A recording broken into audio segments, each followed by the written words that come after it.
What is up, guys? Welcome to another episode of the Meaning of Podcast. I am Ace. This is RB3.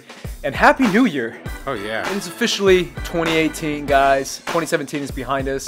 Fingers crossed for 2018 because we're hoping for some positivity in our lives because we had a lot of negativity in 2017. A lot of good things, but still a lot of negativity.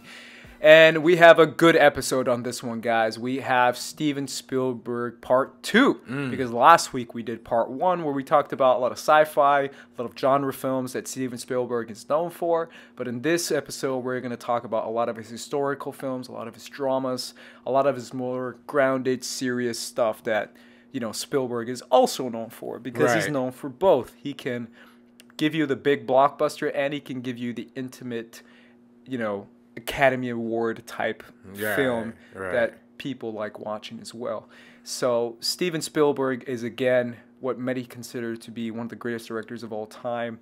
He's able to give you such diverse films and different perspectives in different films, and it's incredible what he's able to do. I'm still baffled by it every time, and you know, it's one of those things where when you measure your favorite filmmakers, a lot of people have Spielberg at the top, and it's one of the things that was interesting watching the Spielberg documentary was his ability to be self-aware, to be aware of his positioning as far as an artist, and to be aware of the type of films he makes. Because a lot of people say that he's, you know, when he was coming out with Jaws and when he was coming out with all these types of films, a lot of people were calling him a very commercial director. And there's nothing wrong with being a commercial director, but he definitely wanted to step out of his own shadow of blockbusters. And he wanted to challenge himself for making films that can be a little bit more on the artistic, auteur side of directing. Because he was competing with, and he was a very competitive guy, and he was competing with his friends who were like Martin Scorsese and Francis Ford Coppola, Brian De Palma. All of these people are his friends. So he hangs out with them. So he did feel a little bit inclined to dive into a different genre, different type of film, which is, you know, these types of emotional driven, you know, type films. And a lot of films that will connect to the fans and the critics as far as, you know, the type of movies that he's making. So, obviously, Sugarland Express was Spielberg's first official feature film. And it's what gave him the ability to make his other films, and it's interesting because it was critically accepted well. People, especially for a first time, for a debut director, they said it's one of the best debut directors, one of the best debuts for a director. And it's interesting because we have so many directors now making incredible debuts, like Jordan Peele and Greta Gerwig this past year in 2017 with Lady Bird, Get Out. and Get Out. I mean, there's an incredible amount of those people, but Spielberg was one of them with Sugarland Express. And following Sugarland Express, Spielberg wanted to adapt a book, which again he's known for, which is The Color Purple. Right. I mean, of course, there's the Jaws and the E.T.s and all that comes in between that, but you know, in terms of a serious motion picture, he wanted to step out of that, you know, Jaws and E.T. and all these, you know, crazy pictures, and he wanted to make a more serious type movie with The Color Purple, he wanted to specifically make it a different perspective than we've seen before, and that's, you know, the, you know, African American, you know, it's about the African American experience in the Deep South during this time of incredible prejudice. You know, a lot of expectations societally that this movie is dealing with. This movie, you're right, it's adapted from this book, and I can't remember the author's name offhand, but, you know, it's one of the seminal African-American tales that we have in modern literature in terms of capturing the ideological misfortunes that a culture is put under, specifically for African-American women, right? This movie stars Whoopi Goldberg, Oprah Winfrey. A young Whoopi Goldberg, a young Oprah, obviously names that we know, but it's crazy seeing them in this movie when you rewatch it, because you're like, that's Oprah. That's Whoopi Goldberg. That's crazy. And it's a very traditionally, you know, the book deals a lot in the idea of the patriarchy kind of putting their thumb over the women, right? The way that our society is structured, so male dominant, male focused. This movie's all about a woman exploring what is outside of the patriarchy, and how even the African American experience only further, lends itself to that, because after so many years of oppression and slavery, and this is something that we see in other Spielberg movies that are going to come up later, Amistad, Lincoln, the idea of how slavery has put these extraordinary circumstances on the African American family, and this is where the lineage for Spielberg doing this kind of begins. Of course, he relates a lot, in terms of his cultural background. He's Jewish, of course. That experience of the Holocaust and internment is kind of what he adapts here, and at least in relating to the African American experience of how the turmoils of the past lead to the grief of the present. But I think where this movie lies, especially in comparing to its adaptation, is that instead of focusing more on like the relationship aspects with the lesbian relationship aspects, and it instead chooses to focus more on the oppression of these women. And I think that's a very interesting way Spielberg went. Yeah, a lot of people give him crap for it now. That why did he shy away from that? But I feel like. Do you feel like he was playing it a little bit too safe with that, or do you feel like he went the right direction, focusing on specifically the racial oppression and like you said, the matriarchy versus the patriarchy? Right. No, I think that's the direction for Spielberg to be able to conquer, because I mean, if I'm being frank, and this is 1985, so 1984. So we weren't seeing a lot of people of color, women of color behind the camera. And frankly, and I think he would have thought this too, it would have come off of a little exploitative to have like these kind of sex scenes and undercurrent themes between two black women. It would have been really weird, I think, for him to approach it in that way. And he himself felt a little embarrassed approaching those topics in this material. So I don't know, and it's also the novel is a lot grittier. It's a lot more realistic. It's more about internal turmoil too, which is hard to express inside of a major motion picture. Whereas in a book, you could kind of go from different perspectives, first person perspective. And a movie is more about the external. So you have to vocalize a lot of what's happening here in a big way. But I think he does that. I don't really want to spoil this movie, because I think people should go out and watch this film. It's a real treat of a movie, even though it's made in the 1980s. I think it still holds up really well. I kind of disagree with the critics where they're saying, a lot of critics would argue that, it's a little too whitewashed, or not whitewashed because there's not really a lot of white people in it, but a little too like watered down, a little too, safe, a little too safe. Yeah. Versus the novel that it's adapting being so gritty and so realistic and so in your face. Yeah. And this one being much more played down and much more safer, I guess, is the way. Yeah. So I think it's crazy how the movie's going for that. So I mean, it really does go for a lot of the big, impactful stuff. I mean, there's that great scene that is like kind of transcended this film, where Oprah's like, all my life I've had to fight. You know what I mean? Like, and all of that. So again, and this movie was, even when it came out, it was nominated for 11 Academy Awards. Did very well commercially, and I think the hand of Steven Spielberg kind of guiding this movie and guiding these performances. You talk about Oprah, you talk about Whoopi Goldberg, and all the other cast members in this movie. Incredible performances, and we how many stars have birthed out of this, right? Like, talking about literally Oprah Winfrey, one of the few billionaires in the world. This is one of her first major motion pictures, right? Whoopi Goldberg, big star, The View and all that stuff. So, and all the other I'm not remembering exactly who was in this movie, but the themes that they're approaching here, write a very fine line between being over the top and being over sentimental, but because it feels so real, and because Spielberg directs it with this kind of grace, this kind of naturalism, this feel that puts you in the environment of the Deep South and where this film takes place.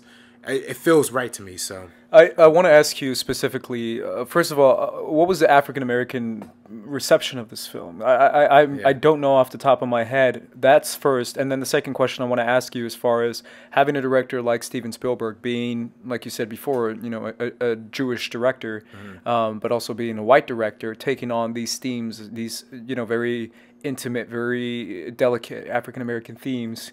Obviously, we see that all the time, but I want to talk about it specifically with this film because I feel that that's very important, specifically referring the similarities to Mudbound in this film, specifically with some moments and the setting and all that.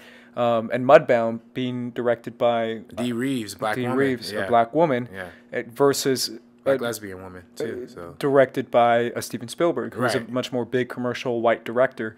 What do you think about that? First of all, with the reception. Well, I haven't really seen a lot of people talk about this movie in a negative way.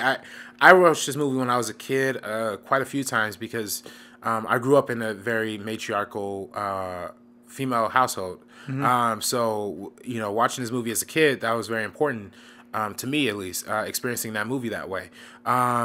But that being said, I mean, outside of my personal family, I haven't really seen. It's easy for a movie like this to get a lot of backlash, right? I mean, the way it's handling, it's portraying this stuff. But to be frank, a lot of African American studies courses are still incorporating this movie into the curriculum because it speaks so potently to what they're trying to go for. Even though Spielberg's a white dude and he's Jewish or whatever.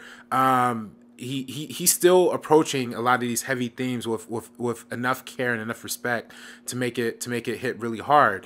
It would have been easy for this movie to be overly political or overly racially charged and overly racially motivated. But what I love about this movie is that you don't really, you get stuff like the N-word every now and then, or uses or reuses of the N-word or Negro or whatever. But that. And you get the racial themes, of course, but it's really underlying. What was really at the top here is the struggle of these women, what they're going through, the oppression of being stuck under this male the male thumb that really presses under, and especially for somebody like Spielberg, who a lot of his main characters in his movies are male protagonists, but even then he kind of Color Purple is female led, Sugarland Express is female led, and a couple of his others, but they're mostly male characters, right? But the fact that he was able to take that away from the source material and adapt that in a way that felt natural and cast the supporting cast of people who really understood the material as well. It really was like, as a director, Spielberg kind of took the backseat and let the actors take the reign, right? And let that be the storytelling mechanism. Not a lot of flashy camera movements, not a lot of over-the-top editing. It's really more about the performances and the writing and the music, by the way. I didn't even mention that. It's something so soft and so precious. This is the first Spielberg movie that wasn't composed by John Williams, and one of his only ones that wasn't composed by John Williams, composed by Quincy Jones, did the score for this. So again, it re-emphasizes the thematic, like, kind of anger, softness, fear that the perspective of this movie is taking place under. So, what do you have you seen Mudbound, first of all? I haven't seen all of it. No, I haven't seen all of it, but I'm familiar with the story that they're telling. Yeah, I obviously, if you haven't seen it, I don't want to make you kind of relate to it at all, Right. but I was definitely curious about that specifically. You're right. It does have, like, it's very much like it's an African American female perspective. Right. Versus the African American male perspective that we Right. get in a lot of movies, which is a very distinctive feel. You said before the kind of Academy Award reception this film got. I want to talk to you about something else specifically, is that we always joke, and you always joke, about how, like, the Academy Award always wants to nominate that black movie. Yeah, the one black movie. I want to talk about, like, something like Moonlight, or something where sometimes Hollywood, specifically the Academy, kind of, and this is like they get some badass. I forget the name of the guy who directed Moonlight. What's his name? Barry Jenkins. I mean, dude, the guy's a badass. Like, say what you want, the guy's a badass. Yeah. But at the same time, you get a lot of movies that a ton of white people love about black people. Like you get that like white people love the shit out of like Django, but they love like, I mean, obviously Tarantino. But white people loving movies about black people and black people being in certain situations versus the black audience not necessarily always loving those movies, and getting those two perspectives and getting the black perspective versus the white perspective, and then obviously it getting all the awards, but all the awards come from white people. Right. You know, the people voting aren't really black people; they're white people voting for the black people films that they feel properly represent a culture and a people that they're not. They're not that culture and they're not that people. I want to talk to you about that, specifically with Moonlight, right? I mean, I'm curious, does that make a distinction as far as like, man, all these white people are liking this movie about slaves, and it's like, I don't give a shit about this movie, and I'm black. You know, I think particularly with movies that, now I think it's starting to change a little bit. I think when The Color Purple came out, let's be real, there weren't a lot of like black movies. So I'm sure, you know, I mean, I wasn't around when that came out, but a lot of African Americans are just happy to see some sort of representation on screen, right? And even that, you know, it wasn't like dangerously like overly, you know, trying to be sentimental. It wasn't like Driving Miss Daisy, right? That's like an offensively like racial movie. You know what I mean? Like that is offensive. It offends me, especially considering that came out the same year as Do the Right Thing, which is an overly pro-black movie, but didn't get any Oscar recognition. So. But speaking to The Color Purple, there isn't anything that's like offensively, like overtly bad or racially disrespectful in this. Not disrespectful, but overtly like I'm trying to get an Oscar. Yeah. I mean, you know, it's funny you say that because this movie does. I mean, it panders to Oscars, I think, more on an emotional level. Right. And then, but again, that's part of the story that they're trying to tell. And that's part of the source material. But in terms of more modern movies, I mean, I'm curious because we saw Moonlight together. And your first impressions weren't that impressed. Yeah, I wasn't either, but you weren't specifically. I grew to enjoy that movie a lot more as time went by and I experienced it more. My problem with that movie was more when I walked out of it was that I was expecting more of like a realism kind of approach to that story. And you got more of an artistic more of artistic stylish, you know, which is fine. I'm all for that. And especially watching it more and more now, I got what they were going for. You know, and I'm glad that an artistic movie actually won Best Picture. An artistic movie by a black director won Best Picture. And you know, but I think for most black audiences, we kind of get tired of the 12 Years a Slave getting nominated again, Django getting nominated again, The Help getting nominated. You know, all of these movies about black people that are oppressed, frankly, getting nominations and awards, and even Moonlight to a certain extent, but Moonlight was more of a representation of LGBT as well, and more of a...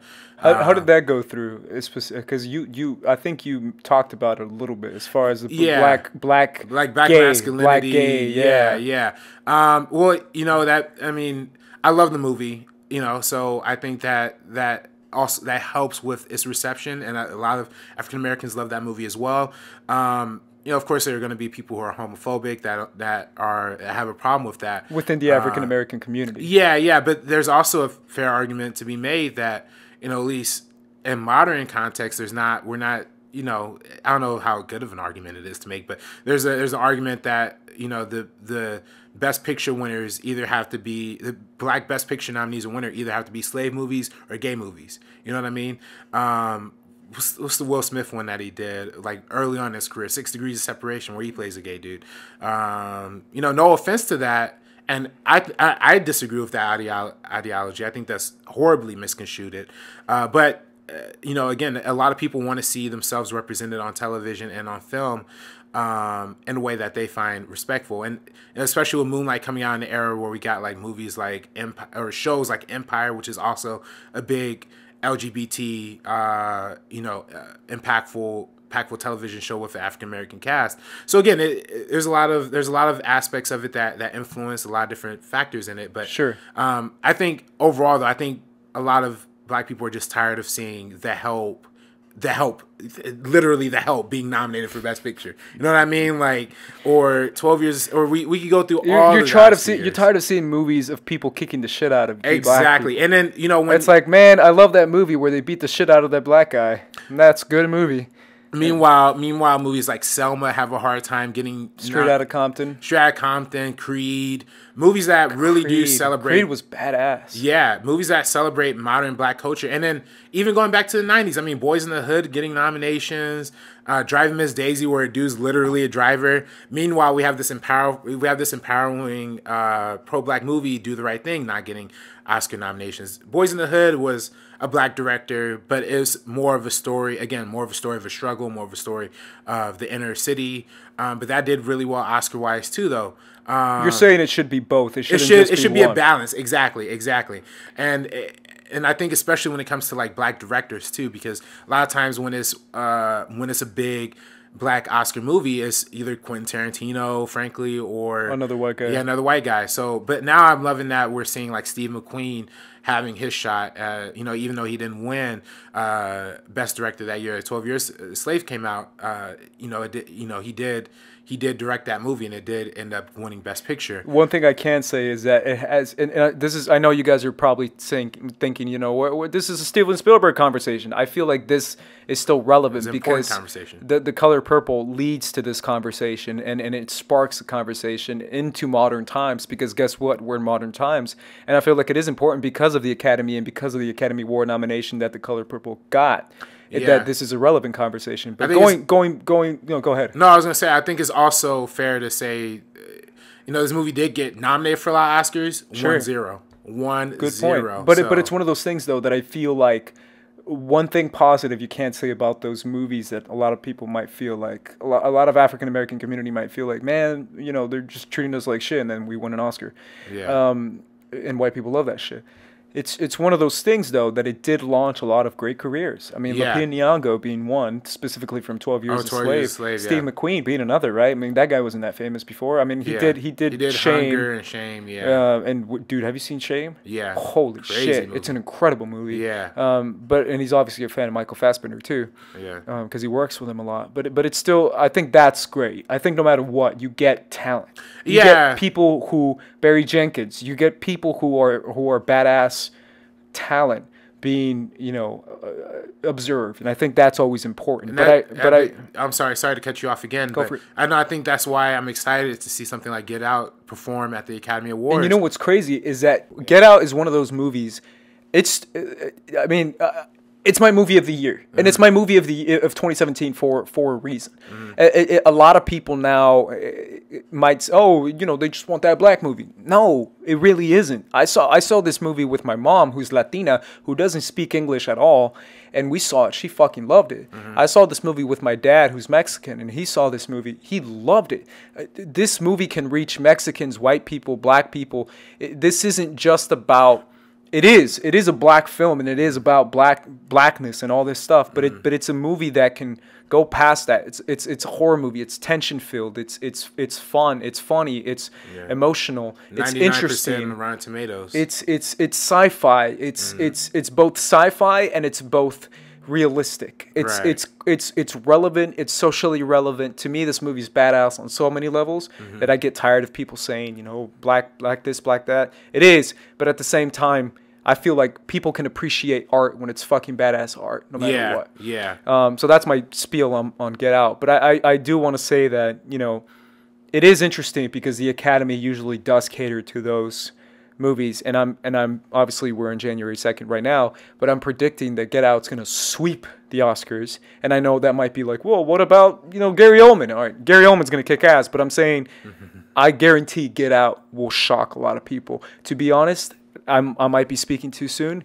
Get Out, Best Picture winner. Really? Not even Best Picture nom. It's gonna get a nom. Yeah. It might even get winner. Really? I'm riding that wave so hard for this movie, and I loved it that much, and my family loved it that much, and my friends loved it that much. My friends who are white loved it that much. It's that good of a movie. Yeah. It's that badass of a debut.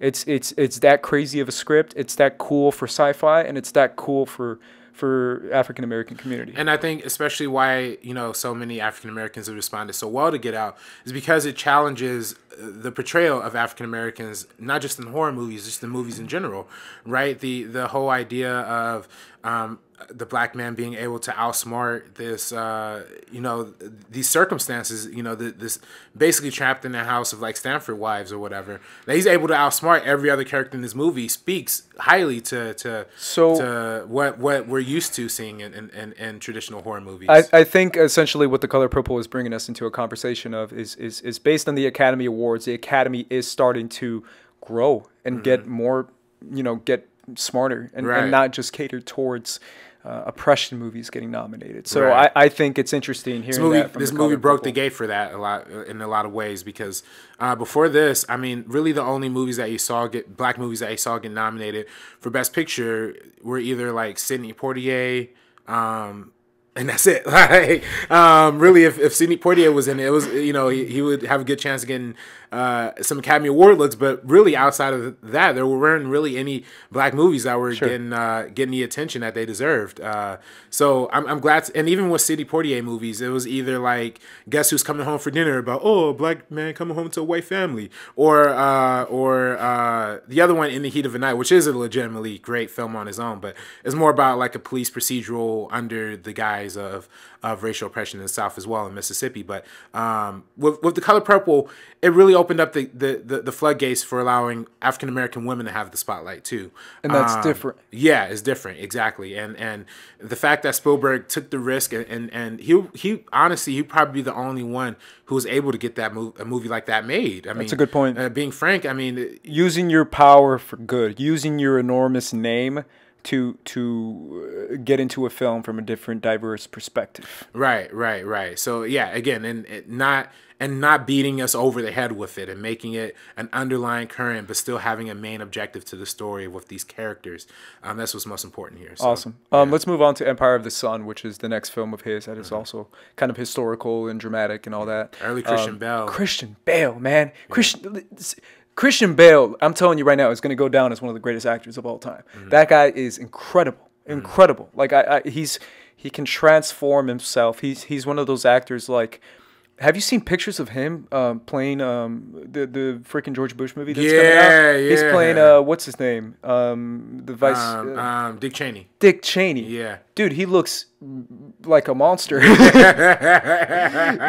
the guy, like a lot of people might overestimate the transformation of him, but I feel like that it's incredible what he can do, and seeing that talent as a child and seeing how it can start as a child, how a child can give that kind of a performance that he gives in this movie, Empire of the Sun, is incredible. Yeah. It's incredible, and it's heartbreaking. He breaks your heart in this movie. Oh, like, really? little Yeah. Christian Bale is like, dude, he gives some moments in this movie where you're like, damn, like a child shouldn't experience this type of horror and this type of, you know, harsh reality and this type of growing up. Like Steven Spielberg said in an interview, it's about a kid growing up in a very harsh world when he shouldn't be, when he should be a child, when he should just be enjoying life, when he should be experiencing childhood at the highest level. And I talked to you before, I forget about what, I think we were talking about Rian Johnson a while back, but about because we were talking about Looper and we were talking about The Rainmaker,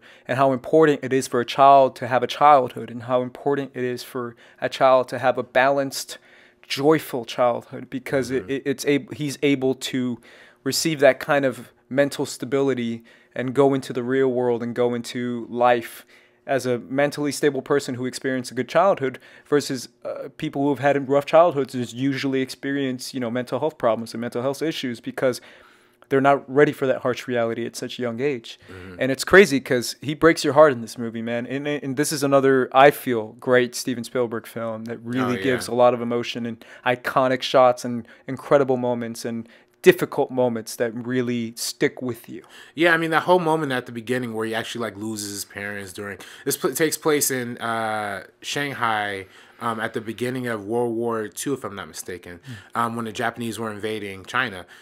So it opens the film with this really heartbreaking sequence where Christian Bale's like losing his parents, and he's like losing them in the crowd, and they're just getting shuffled away and put away, and he just has to live on his own, like in this empire, like trying to figure out like how to navigate through this world. And even though this is not science fiction, it still has that level of awe, right? Like as Christian Bale's character being the POV for this film, you're really getting the sense of like an unexplored territory, right? And whereas we mentioned in last week's episode with Temple of Doom not really being the most progressive movie, right, when it comes to representing Asian culture, this movie actually highlights a lot of those aspects really well, and gives attention to the cultural foundation that a lot of the setting is set in. So I think this movie is powerful in the ways that it's opening the eyes to a lot of people who didn't know these experiences were happening, who aren't familiar with the internment camps that are happening in China and in Japan, even in the United States itself. I mean, the U.S. was literally locking up Japanese people like off the streets during the 1940s. Like, that is crazy, So a lot of that internal American conflict kind of externalizing itself in this movie kind of gives it a place. It's kind of flipping the situation, right? What if, not if a Japanese family is trapped in the United States? What if an American kid is trapped, not Japanese, of course, but in China? And I think it's just fascinating the way it approaches that. Yeah, it obviously has different iconic shots, incredible shots. The visuals in this movie are spectacular. Yeah. Like, spectacular. Yeah. Like, rewatching it, you still holds up today as being one of the most incredible shots that I've seen in movies. One thing I do want to say is that you're right, man. It really deals with different things that kind of go unnoticed during that era. It's incredible because a buddy of mine had a really long conversation about Japan and in the 1940s Japan, and how, dude, they were on some shit. Like, they were like the North Korea of that time, and they had the resources that current North Korea doesn't have. Yeah. As far as like them being all crazy and all like, we're gonna blow shit up. They had the power to do it, and they did it. Yeah. Like, they were just blowing shit up, and they were just taking over. Like, they did some shit in China. I know that. And there's a lot of movies that deal with that. Another movie that deals with that is obviously Ip Man. Go watch Ip Man. It's an incredible movie starring Donnie Yen. But it's crazy because it's crazy seeing obviously Japan now, current Japan, being so pacifist and stuff, and obviously experiencing issues with North Korea as well, current issues because they're literally experiencing threats from North Korea. But it's crazy how time is such an indicator of different types of atrocities that go unnoticed in different parts of the world that we might not know because it doesn't get the attention that other atrocities get. Not measuring necessarily, right, but bringing the perspective and the story. I think stories are so important, and that's what movies are essentially, is they're stories, and bringing the stories and bringing those perspectives to the light so that a large group of audience can be aware. Awareness is so important, and that's what movies can do, and that's what these type of movies do. Anything else on Empire of the Sun? No, I mean, this is a fantastic movie. This goes probably as one of the most underwatched Spielberg movies, I think, and we're trying to avoid spoilers for some of these early ones because we really want to make sure if you fellow listeners or viewers haven't checked these films out, The Color Purple, Empire of the Sun, a few of the others that we're going to talk about, please check those out because they're fantastic films and they're historically important for a lot of reasons, and Spielberg being at the center of that is really important. Really interesting. The next movie he did was a movie called Always, which is obviously RB39's favorite movie. Yeah, I gotta be honest, I haven't seen this one. Was this okay, so it's more of a fiction movie. Full disclosure, we haven't seen Always. This might be a fantastic movie. It might be an amazing movie.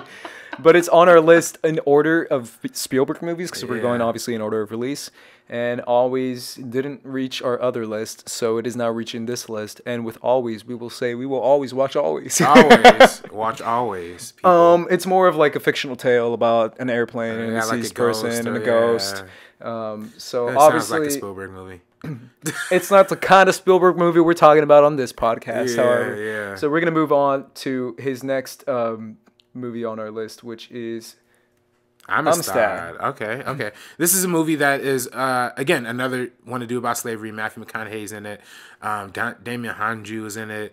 A really great cast. It's really about the persecution of the slave trade that was happening back in the 19th century. Sorry, or 18th century.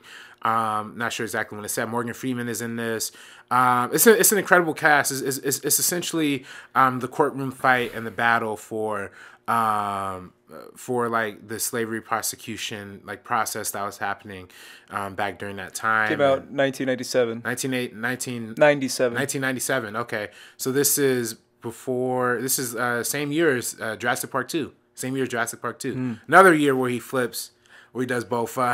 This movie has some pretty hardcore, like, emotional stuff too. Oh, definitely. It has some scenes that are still, like, hard to watch, and incredible performances, but still hard to watch. Like the scene when they're like throwing water and like those guys are like basically naked, and it's like those are the conditions. Hardcore, dude. Those are the conditions of a lot of slave trade boats. Like pack as many Africans in as possible into these like tiny spaces to save as much resources as possible. There's horrible conditions, terrible. People say it smelled like they're in hell, like down there. Just man, man, it must smell like death down there. Yeah, literally, people were dying on these boats. Nothing to eat, nowhere to sleep. Like all literally stacked up on each other. So it's like and this movie kind of portrays that in kind of a really sensitive way. I think this is probably I kind of said before that Empire of the Sun is probably his most underwatched. This one's really underwatched too, because a lot of times when we mention this movie in conversations with people, they're not really going out and looking for this. But I think this came out during a time where Spielberg was very interested in exploring the idea of the past coming back to haunt us, right? This must have came out after Schindler's List. Schindler's List came out in 93 or did we skip Schindler's List? We might have skipped Schindler's List. Oh, we totally skipped Schindler's List. Yeah, it's okay. We'll go back. We'll come back to Schindler's List. Yeah, but sorry guys. Yeah. No, we're good. Freestyling. Yeah. But Amistad, another one we're continuing the. So following Schindler's List is very relevant to this conversation, right? Well, I mean, it's in the sense of like oppression and exactly, and systematic elimination. Exactly, and kind of carrying off the back of The Color Purple, what they're doing thematically, with the idea of their past coming to haunt them. This is the idea of the past being the present, and how these prosecutions against humanity has essentially put a lot of these people in very compromising positions. And I don't know, it's a very deep film. Again, I recommend checking it out. I don't want to give away too many plot details again, of course, but I'd say that it's probably one you don't really want to watch once, because it's so heart-wrenching and so deep and in thought in what it's doing. But yeah. I might be wrong in this, but I feel like this might have given birth. He might have been known for other stuff before this, but it might have given birth to a guy who I think is very underrated and who kind of he hasn't done anything great in a while. But I forget. I don't know how to pronounce his name, but his name is Digimon. Yeah, Damon Hanzu. Digimon Hanzu. Hanzu. Yeah. That guy's incredible. Yeah. That guy's freaking incredible. Yeah. He's so good, and he's so good in freaking Gladiator. He's in Gladiator in a supporting role, and he's badass in Gladiator, and he literally kills it in Gladiator. Like he kills me every time I see that movie. But he's a great actor, man, and he's someone who is he's what is he again? He's not where's he from? Oh, I'm not sure. Yeah. He's freaking he's African something. Yeah, I don't know. But he's phenomenal. He's a phenomenal actor, and he's Steven Spielberg gave him a lot to do in this movie. Oh, definitely. And I think again, when particularly talking about movies that deal with race and deal with the complications associated with race, this one kind of does like a mini exploration within, you know what I mean? There's so many great scenes in this movie, but I think some of the most powerful material is coming in those testimonies and those confessions, and where you see the whole courtroom just there. I don't know. Again, check this movie out. this is a film that I highly recommend as well, because like we're mentioning before and again, the idea of systematic religion coming to the eyes of the people, the individuals, the characters. That's something that's prosecuted these people to living the lifestyles that they're living, and how hate can really fester into. And again, there's another movie we talked about in last week's show. Not really a central bad guy. It's more of the idea of the bad guy. You know what I mean? The idea of racism, the idea of misappropriation and mistreatment and all this Slavery. stuff. So slavery, exactly. I mean, dude, it really is like, it's one of those historical references, because obviously this is a historical episode on Steven Spielberg, but it's one of those things where one critic said it best. Steven Spielberg is able to give you the history that you can't see, that you can't experience, that you can't feel in the books. In the books, you can read about it, you can see, you can, you know, think like how awful this must be. But seeing it on film and seeing it in experience, it really puts the historical perspective to light. And it really gives you that like visceral, emotional journey of how humanity went so low, the deprivation of humanity went so low to the points of the pits of hell to bring something like slavery to the light, and to commit something like slavery is an absolutely important part of history. And movies like this are able to tell you about that reference in a very powerful way by showing you.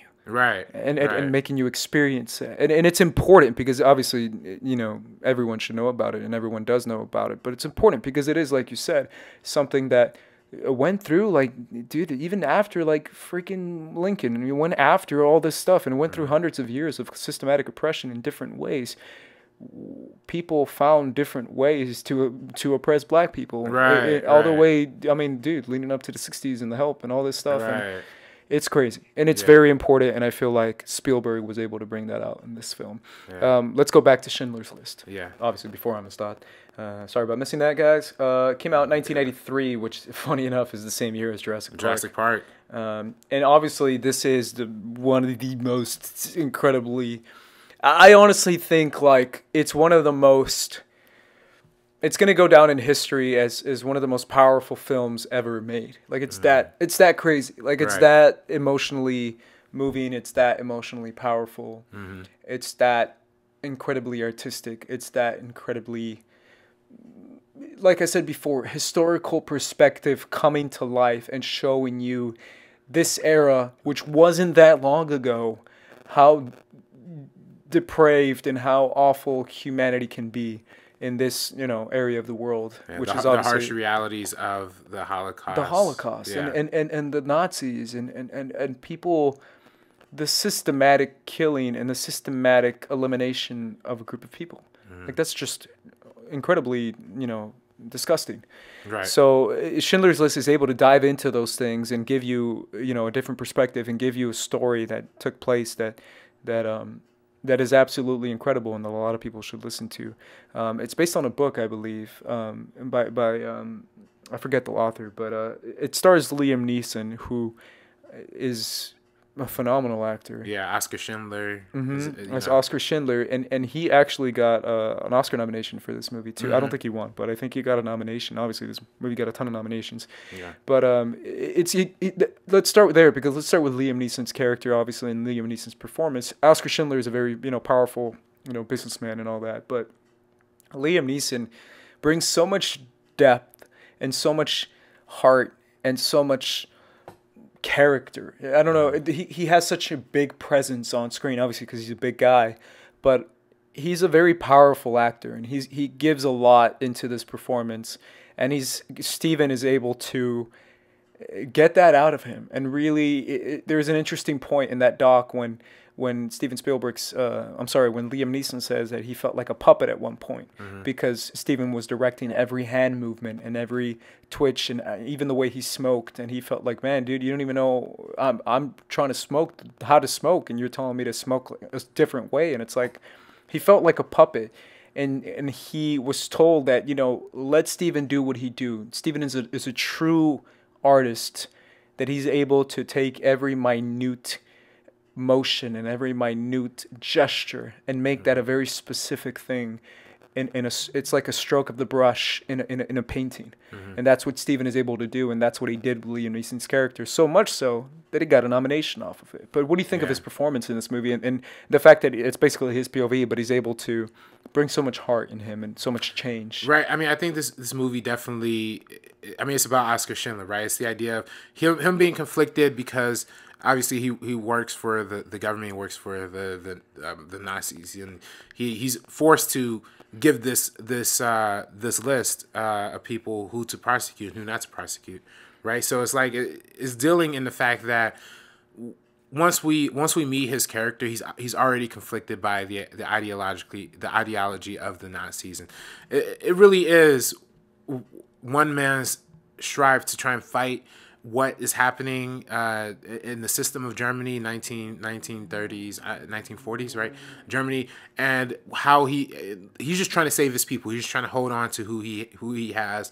But at the end of the day, he can only save so many, right? And he comes to this revelation when the movie is obviously shot and starking black and white, which is we've talked about black and white before with the Alexander Payne episode, but black and white is a very bold choice. Every time you do a movie that's black and white, it's like you better do something good, right, because that's hard to do, man. Yeah, and he comes across it comes across really strongly because it's a black and white situation, frankly, right? It's good, like this is. It's almost as straightforward as it goes. Nazis good. I mean, Nazis bad. Not Nazis good. No, Nazis bad. Oscar Schindler, one of the good guys, right? Like trying to stand up against the system and trying to not lose his humanity. Right. Exactly. Trying to not lose himself. Right. What do you would you rather give up what's the point that you're able to not be a human anymore? And that's what the Nazis were able to do. They reached a point where they were able to be inhuman, to be not human, to be something that clearly they let go of ever being a human person with what they were doing. Was Oscar willing to go that far and not be human? And he's like, no, I can't do that. I gotta help, dude. I can't do this. I can't just turn a blind eye. Right, and it's all highlighted in that beautiful moment, of course, with the girl in the red, and red coat. Red when everything else is in black and white, which is obviously very powerful. Right. Visually, just visually, it's absolutely, that scene is incredible. Right, and it really gives you the understanding of what's at stake here, And she, with red being such a bold color that represents blood, death, tragedy, evil. But putting that little girl in that, it's like, this is what she's experiencing. This is what she is seeing. And then for Oscar Schindler seeing that kind of being the big pivotal turning point. If I'm being honest, man, I haven't watched this movie in a little bit, only because it's so emotionally draining. So was it 3 hours and 11 minutes long? It's a long movie. So it's a lot to get through, but I mean, frankly, the themes of this movie, we talked about Amistad already, but it carries through a lot of the legacy that Steven Spielberg is trying to portray, at least in his historical movies, right? He's trying to tell the audience, like, this was a major issue. This was something that he was affected by personally. His grandparents were Holocaust survivors. So, for him, this was not just a story about, the individual, is a story about the tragedy in general. So it's a story about the people, and this was also about his people and what he experienced and what his family experienced, and the burden that's carried with the Jewish people experiencing such a horrible atrocity, which is the Holocaust. Right. And it's also it also deals with the human level and human expression and the idea of love and the idea of mercy and the idea of compassion, and how compassion can be the most powerful thing, and how many people might see compassion as weakness, especially during a time of war, and yet compassion can save a generation of people, right? Because he saved a lot of people. Like, there's a lot of people that are not dead. And also, speaking of that little girl in the red coat, seeing her body dumped with the rest of the bodies as they're being burned, dude, that's a striking image. Like, that right there in itself is able to just destroy anyone watching this movie. Is seeing, the Nazis carrying her in a wheelbarrow, and you see the red coat, knowing that it was that girl. So you have a very strong visual cue, knowing it was her, and seeing her dumped with the rest of the bodies, with everyone else, as if it's like it doesn't. The Nazis didn't care how old you were. They didn't care if you were a 2-year-old or 3-year-old. They were still going to kill you just like they killed your whole family. They really were on a mission, a very disturbed mission. Yeah. And it's crazy because this movie obviously ends with the final shot of everyone coming to the graves and of Oscar Schindler, and it's showing you actual people who were affected by this specific moment in history, to show you the historical relevance of what went down is within itself going to win you a lot of awards. But it's also going to stick with you as a very powerful film, and as a film that can be regarded as a, not just in the history of history, but in the history of movies, as one of the most striking, powerful movies of all time. And I think it really gets the idea of how, you know, at the end of the day, these big tragedies and mass genocides really only come to the hands of the people, of a couple people who either help the situation or don't help, or actually causing the situation. Really just men in a business room, like smoking cigarettes and talking to each other. And that's how these massive things go down. And it's so sad and it's so sickening when you're actually watching this in this movie. And you come to understanding, and it really is. I mean, there's that quote by Stanley Kubrick where he's like, kill one, it's a tragedy. Kill a million, it's a statistic. You know what I mean? So it's like, that really is what it comes down to, especially with the Nazis and the Holocaust. And again, the fact that Spielberg was able, I mean, he had a really tough time making this movie because he just connected. I mean, this is his family, this is his legacy, this is his history that's on the line here. And but the fact that he was able to carry that with so much grace and respect, and you know, he's being so specific. You know, again, that's why he was being so specific with actors like Liam Neeson or Ralph Fiennes or whatever, because he really wants to evoke the emotional response that they're trying to go for here. So, and of course, it paid off. The movie won Best Picture, Best Director, first Best Director win for Spielberg after like 4 nominations, or three or 4 nominations. But yeah, this is the first win of his out of that, and again, it just goes to show how impactful this movie was in the long run. Yeah. Shout out to Ralph Fiennes as well for playing an evil Nazi guy. Yeah. Still a great actor. I consider him to be a great actor as well. Yeah, Schindler's List, man, it's definitely one of those movies that is a tough one, and it's influenced a lot of his other films as well. Which we're going to jump to right now, which is another powerful movie that a lot of people regard as one of the most powerful movies, and that's Saving Private Ryan. Saving Private Ryan, which showed you the one of the first movies. Well, I mean, it's debatable. There's a lot of war movies that show you this, but one of the most visceral, gritty, as if puts you right there kind of movie, with the atrocities of war and the atrocities that can go into war, and how war can seem so how can I say, quick and simple. Shoot the bad guy, shoot him before he shoots you. Yeah. But it's so much more than that. It's all about instinct, like, you know, and it could, heat of the moment. And it's one of those things too, where as far as like you hear about a moment, and you hear about a day, or you hear about stories of wars or battles, and like you said, it's like a statistic. It's like a history book. It's like something you just like, you find out. It's like, oh, that's crazy. And you don't realize, like, no, like lots of people died in very harsh ways and very disturbing ways, and dying in any kind of way is awful, but dying in this way specifically, and in this moment specifically, is incredible, especially knowing that half those soldiers were kids. They were like 20 years old, man. They were like your age, and they were getting like their guts ripped out. It's crazy. It's absolutely, it's one of those movies that shows you that in a very realistic way. And it's obviously a testament to Steven Spielberg's ability to take different types of filmmaking into account, and to really put that into each and every one of his movies, but put that into specifically this movie. And it's the sound design in this movie, showing you the bullets, showing you the piercing of the bullets, whether it be piercing in the water, piercing in the skin, or hitting and ricocheting off stuff and coming past you. And it just, dude, feeling that must be insane. Like, it's insane of that. What do you feel about this movie? Obviously, this is another one of Spielberg's attempts to really put you into history. Yeah, this is probably one of the bigger movies that he's done. The whole opening 10 minutes of as they're raiding the beach or trying to overcome the beach is like, it's powerful filmmaking, and that could be his own like short film in itself, right? I mean, the way that movie opens, and you know, is of course it's his first collaboration with Tom Hanks. So Tom Hanks is in this, and you get a real sense of the camaraderie between the crew that he ultimately bands together to save Private Ryan.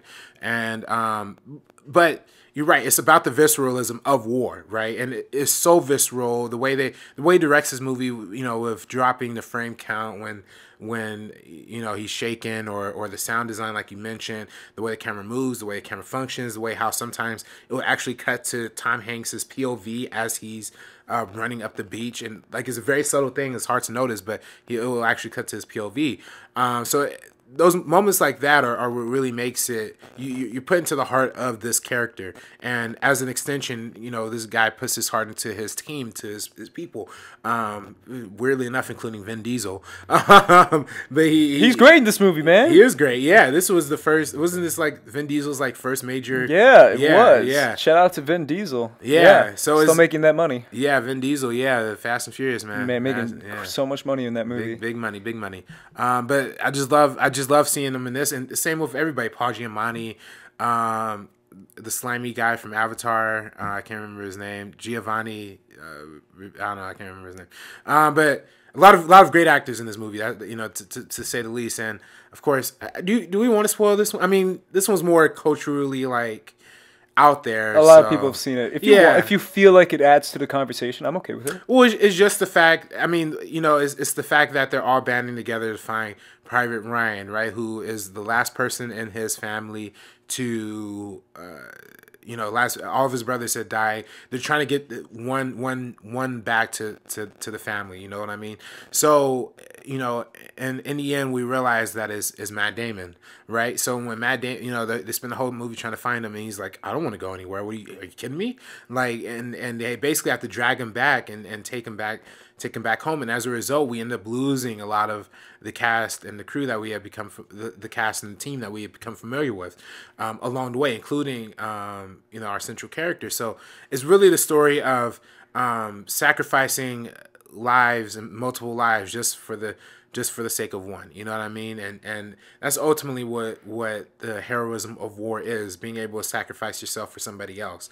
And I think that's what is really important and really groundbreaking about this movie, is that it's able to capture that feel. And you know, there's stories of people who watched this World War II veterans watching this movie and having like literally PTSD episodes in the theater. I heard about that too. Because it's just so visceral and powerful, and it's so relatable to the struggle these guys are having. So.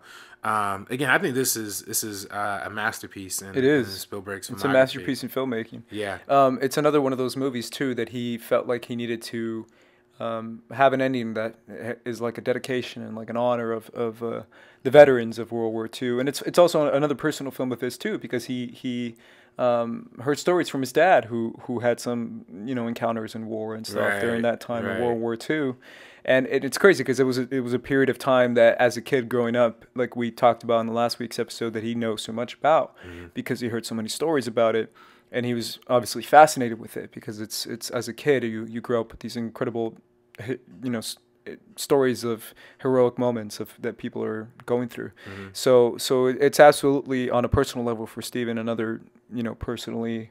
You know, another personal movie that he feels like he can put a stamp on it, and a dedication for the veterans that went through that horrific thing. I mean, obviously, shout out to all the veterans who go through war and the atrocities of war. I think that's what it is too, because when you learn as a kid growing up, obviously I grew up in Texas and stuff, and growing up in that, you see the immediate reverence towards veterans, and you. As a kid, you're just kind of like, oh, cool, and you just do what your parents tell you.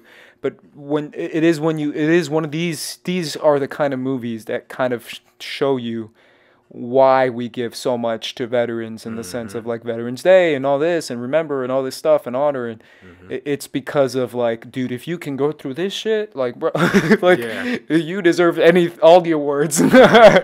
You deserve all the attention and all the freaking praise and honor that veterans get and should get because of this kind of stuff. It really is like it's the concept of giving your life to war, where when you go to war, you're kind of signing your death sentence, and you're kind of signing your life away, not just obviously on a very much like physical level as far as literally dying, but also on an emotional level, on a mental level, on a every single aspect of your life. You're breaking it down to the point of what it takes to get someone to physically take someone else's life for his country, and that's just crazy. That's just crazy. And it's one of those movies that deals with that so well because they're able to show you, like, this is what they go through. And you're like, well, damn. Another movie that did that last year was Hacksaw Ridge, showing you the freaking craziness of that time period with a different type of war, obviously. Different area of war, specifically. Yeah. But it's one of those things where it's like, well, damn, like, if y'all did this shit, then, you know, my honor to you, and it should be. Yeah. It's crazy. Now, a lot of the criticism for this movie comes in the fact that it opens with the pan in on the eyes, making you think that's Tom Hanks, and in the end you realize it's Matt Damon's character. Do you feel a certain type of way about that? I don't know. No, I think that's fine. I don't know why that would get criticism. I mean, I get why it would get criticism, but for me, no. I think that works. I think that's a very purposeful thing that Steven put in there, and I think it works. I think it does. Any last word on Saving Private Ryan? No, I mean this is one of my favorite Spielberg movies. In terms of that particular criticism, I mean, I get it. In terms of the language of film, the way we interpret film and relationship between cuts, of course you're gonna make that interpretation, but I mean it is what it is. I don't think that's like a detractor from the movie for any extent, but I think there's so many great sequences in here, like the sniper scene. That they have with yeah, that was deep. I forget the actor's name, but yeah. But again, a lot of great moments in this movie. I think is just fantastic. Absolutely. Let's move on to Catch Me If You Can, which is the next movie of his. That's another, period piece. Another Hanks movie, Tom Hanks movie. Tom Hanks. Yeah, this one's obviously a different tone than Saving Private Ryan, Schindler's List. But this is another movie that a lot of people freaking love this movie, man. Yeah. And I want to ask you, what do you feel on the themes of this movie specifically, and also just on a Steven Spielberg level? Well, first off, this is probably, in talking Spielberg's overall filmography, probably like top 5 material for me, right? On the fact that, it manages a level of satirism while also a level of cynicism, but still being the optimistic, bright-eyed Steven Spielberg movie that we've come to expect, right? So it has Leonardo DiCaprio, Tom Hanks, Christopher Walken, so many great performances in this movie, man. And I think Tom Hanks kills it specifically, but obviously Leo does too. But Tom Hanks in this movie, man, he brings so much. Like, this is, I mean, to me, this is Tom Hanks, being Tom Hanks, as far as like. Every time people talk about him as being one of the great actors, this is an example of it. This is crazy how good he is in this. Little moments that he gives you that are so good. So good. But keep going. No, I mean, I just think, in terms of the way the characters are handled, I mean, you really do get... it centers around Frank Abagnale, based on the true story of a dude who, who basically became like a pilot, a doctor, and... what else, like a banker or whatever, basically just all within the span of like being a kid, right? And being super like smart. So he ripped off millions and millions of dollars off people by forging checks. And it really I think this movie really highlights how like flawed the banking system was and currently is that allows somebody to be so easily, it was like easily manipulate the system and get all this money through just cashing fake checks. And he was able to copy that, and then he eventually works for an airline so he could start making the rounds and traveling across the country and become a pilot just to look cool. I think that's what also was cool about this movie too, is a very snarky look at like 1960s culture, like how people were just obsessed over like the Pan Am pilots, and how like he was inspired by like James Bond to buy like the little car and the tuxedo, like all these like great like 60s references of just the mind state that people were in during that time was just really fun. It reminds me of I'm not sure exactly where Shape of Water took time, but remember the scene in Shape of Water, like buying the Cadillac, and being teal, and that's part of the culture back then, was like looking cool. Right, it was part of the culture for sure. Yeah, this movie it shows the ability of one guy to able to con so many people, and what it takes when your life is one continuous lie on top of a lie on top of another lie on top of another lie, and where that kind of spirals down to. It's absolutely crazy, the amount of stuff, like you just said before, what he was able to accomplish. But yeah, man, I mean, this movie, what do you feel like thematically it deals with the most as far as themes running through it? Do you feel like it's the identity thing that Leo's going through? His identity, like misplaced identity. Where does identity lie? And again, this is another one we talked about in last week with the Spielberg father-son relationship, right? Especially with Christopher Walken. I think this was probably the most reflective of Spielberg's actually interaction, because in Spielberg's real life, he had his mother and father were married, and then they got divorced, and he always fell on the side of his dad and in real life he had a resentment against his father for divorcing his mother, but not knowing that the mother was actually the one who settled with the divorce. And this movie is kind of the flip the opposite way. Like he's always on his father's side because he's hoping that his father could win his mother back. But at the end of the day, he realizes, oh, his dad's really a shitty husband. So that's why she left him. But it's so much deep, and that transcends into the external world, right? Because internally, Leo's character Frank, he's dealing with the trauma of not knowing where to place blame for his parents' divorce. But he externalizes that conflict by just like you said, changing identities, changing locations, showing off with money. And that's also a thing, like his dad was very slick with money, very cool with the way he handled his financial problems. So Frank's solution to managing that was like literally robbing banks. And I think thematically, I mean, this movie, it kind of speaks, I mentioned the flawed banking system, but it kind of speaks highly to the fact that, these banks got so much money, man. Like, is it really wrong to be stealing from these people if you're just making a living on your own like that? And of course, it's against the law, and that's what Tom Hanks' character. But even there's that whole conversation of like, is this real? Like, he's forging checks, and I don't know. It's interesting the way they approach that, and the way that they're able to give the circumstantial, ideological like standpoint of Frank, where printing checks is he's printing checks to make his own living, but he's also just a young kid. He's lost, and he really wants somebody to connect to. That's why he's connecting to the Tom Hanks, even though he's the person that's investigating him. So, and it's also like the level of a crime, and what time and punishment means, and what all that kind of stuff means as far as white collar crime versus blue collar crime. It's also the idea of placement of skills, right? Where it's like one smart kid can do, if you can do that much on your own against the law, how much can you do for the law? Working for placement of skill. Like, where do you place a certain level of people's skills and people's intellect if you can somehow change the course of it and move it in a different direction, and kind of like use your skills for a good type of thing. It also deals with that, obviously towards the end of the movie too.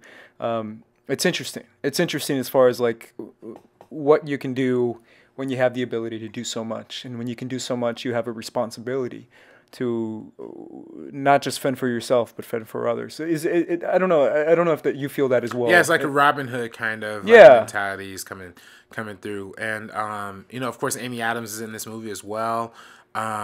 She plays like Frank's girlfriend.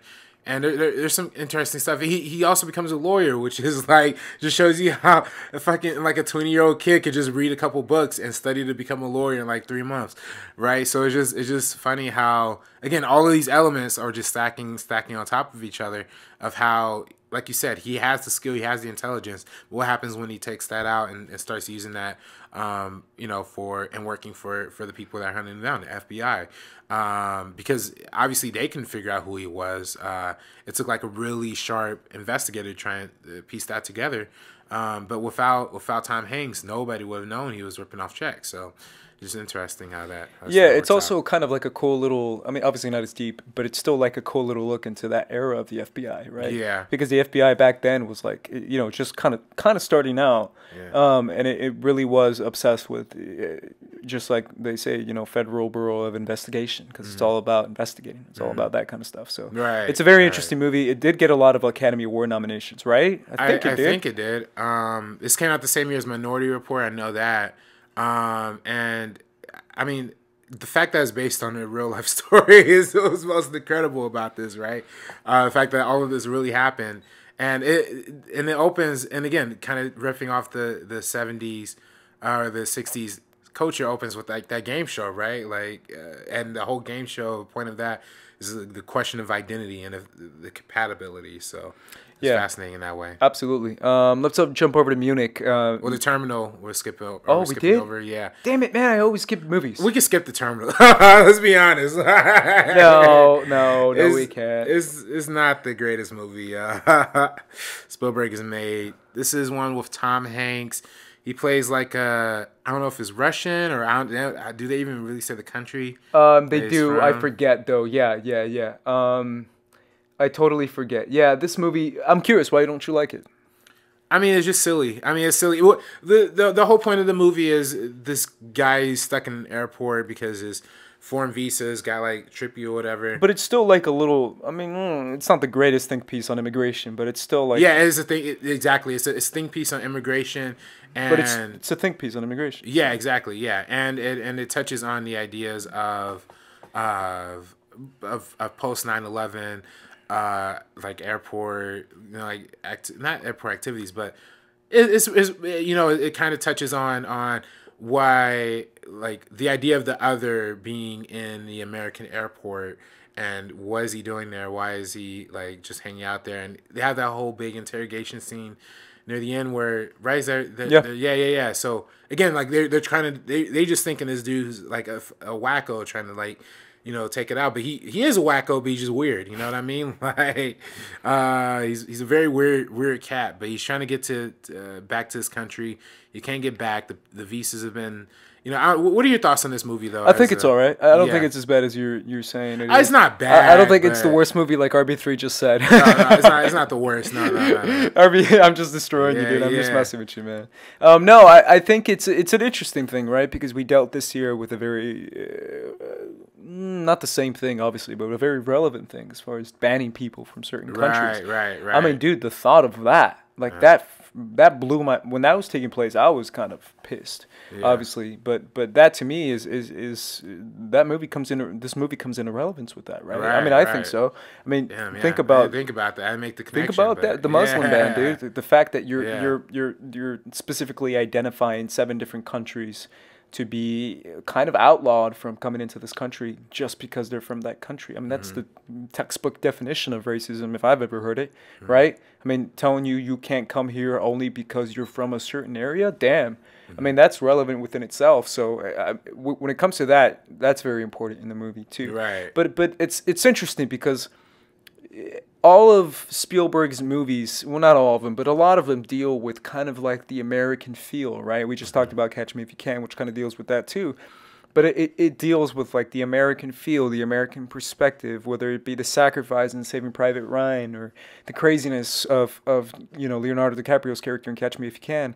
But kind of like what is America and what is its potential versus its potential to commit good, to commit evil, to extend a helping hand, or to reject people from certain areas. Because that's powerful even within itself, right? Right. And what's the idea of the American dream, the idea of the American lifestyle, and the idea of America being a different kind of country, not just with its potential and opportunities, but with its ideology and its symbolism as far as what it represents for people in different parts of the world.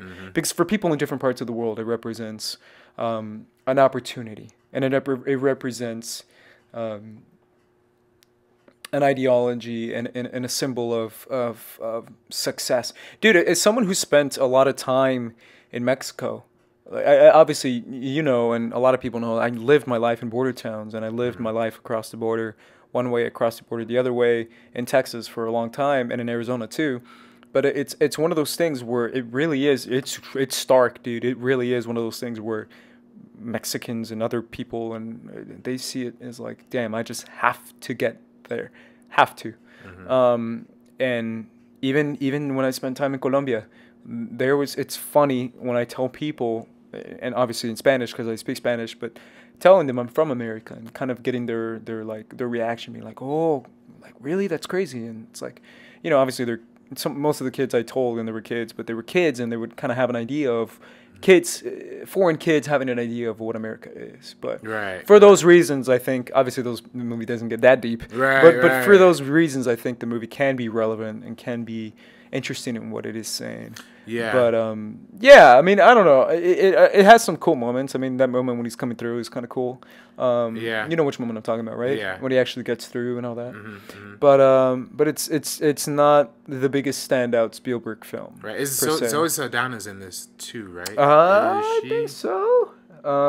Yeah. I thought she was funny in this, and I think the supporting cast was pretty funny, and Stanley Tucci. Yeah, Stanley Tucci. Yeah. I love Stanley Tucci, bro. Stanley Tucci's my homie. Yeah. Freaking what's his freaking name? Caesar Flickerman. Oh yeah, Caesar.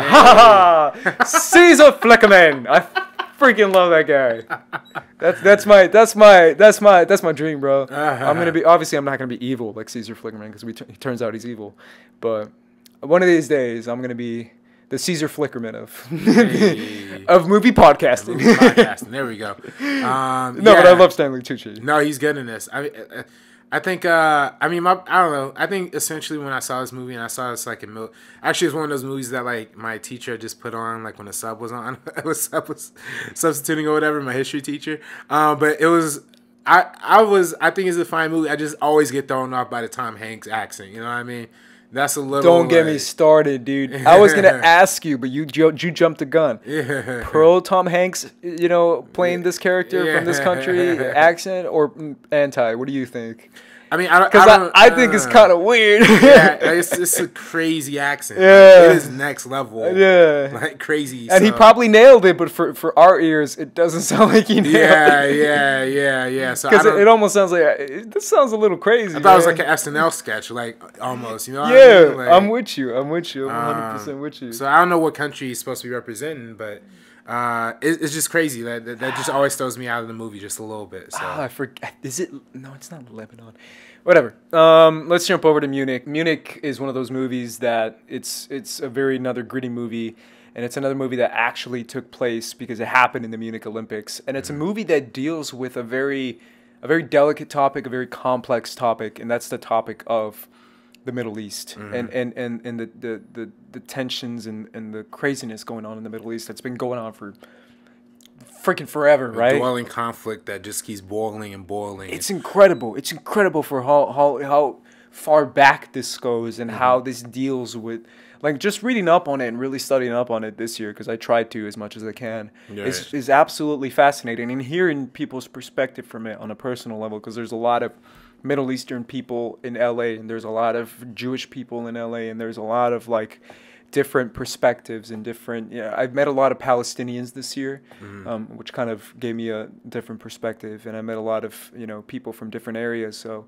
it's crazy. It's just crazy because no matter what, there's no side. There really isn't a side. Yeah. But this is something that actually took place in the Munich Olympics. I forget what year it is. It could be in the 80s or 70s. Yeah, 1980. Six? Yeah, something like that. But anyways, it actually took place. It starts Eric Bana. Is that his Eric name? Bana, yeah. Eric Bana, who obviously we all know from Troy, greatest movie ever. No, I'm just, it's a good movie though. The Incredible, or The Hulk, or not, just Hulk. Hulk, Yeah. Angler's Hulk. I still know him from Troy, playing Hector, as everyone knows. But anyways, it stars Eric Bana, and he's a great actor, man. Eric Bana's underrated. He's dope. But yeah, this movie has a very interesting feel because it has that feel of like interlaced within historical, like, this actually took place kind of thing. That feeling of like the media covering it in a very like powerful way, because it's a time where media had a heavy hand.